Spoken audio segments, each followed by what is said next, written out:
now, Senate Judiciary Committee member, Tennessee Republican Senator Marsha Blackburn. Senator, good to have you. Good to be with you. Thank you.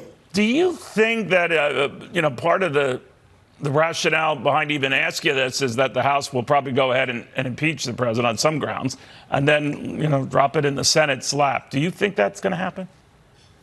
We'll see if they take a vote. Their narrative is changing, and we know that they have had a cozy with the Russians problem, whether it was Bill Clinton, the oligarchs, the Clinton Foundation, Uranium One, Obama and Medvedev and Putin, and not sending aid to the Ukraine, and Biden and the Ukraine. So they've got this problem. They've lost. They had to flip the narrative. They've tried quid pro quo. They're trying bribery. We'll see if they ever get around to taking a vote. And, if they send something to us, we'll take it up. And I tell you, I'm one of those. I've got questions for Adam Schiff.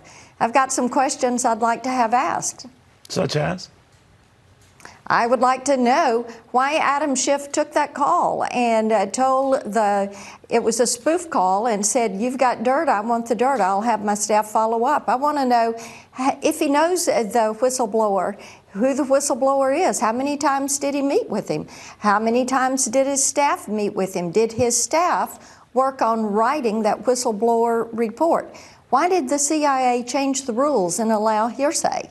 Because we know now they don't have enough hearsay to get anything to stick. So they're beginning to wiggle around and trying to find something else: obstruction, intimidation, bribery.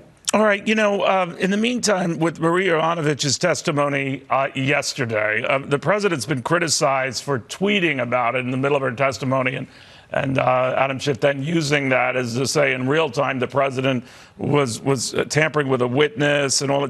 What did you think of all of that? Even Ken Starr had said that it was probably not the wisest thing to do. The tweet probably was not helpful, but what we have to realize is this is a fishing expedition that the Democrats are on, and they are determined. They made a promise that they were going to find something, and they were going to impeach President Donald Trump, and it's backfiring on them. I mean, the American people are not paying attention to what they're doing. They don't agree with it necessarily, and obviously, Neil, the stock market is not agreeing with what they're doing. The stock market is staying there with the administration and the economic changes that have been made. It had an all-time high yesterday. No, you're right about that. All three averages, they're all up dramatically right now. The Dow, the S&P, the NASDAQ. I think in the case of the NASDAQ, up 30% year to date. The S&P 500 about 25%. The Dow up 20%.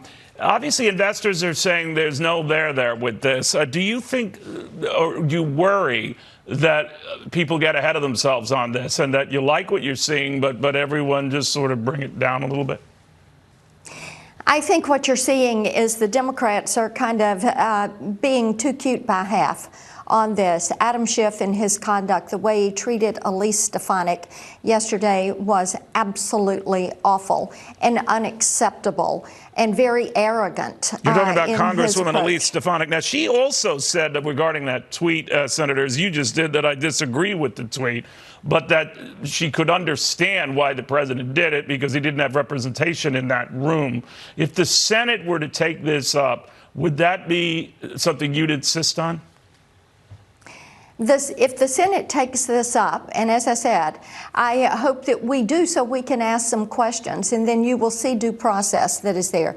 The president has to be incredibly frustrated with the fact that it has been attack since the day he won. It has been a reconstruction of a narrative. The Democrats know they got caught with their hand in the cookie jar. They know they did things wrong. Clinton did things wrong. That dossier was wrong. They know this. We're yet to get the IG report. We are yet to get the Durham report. We will get that. And Neil, I think that probably will temper some of this by the Democrats. We know that taking it to the Senate will have a chance to provide probably a more even view of what has transpired. And we also know that here to date, there has not been anything that would be an impeachable offense. So very quickly, Senator, Mark Sandy is testifying right now behind closed doors. Of course, he's career OMB official, Office of Management and Budget, and he's supposedly going to provide information on the holdup of military aid to the Ukraine. Now, of course, we now know that ultimately that aid was provided. But if it was delayed as a result of this, or waiting to get information on Joe Biden and or his son Hunter, would that be an impeachable offense in your eyes? What we do know is that there is tremendous corruption in the Ukraine. And I was over to see some of our Tennessee troops that were over there. And what they wanted to do is make certain that money was going to people who were with us, not people that were going to be against us. We also know the Obama administration did not send anything but MREs and blankets. So why was the holdup on that? Was that because he had a relationship with the Russians? We'll see. All right, Senator, thank you very, very much. We shall see. All right, in the meantime,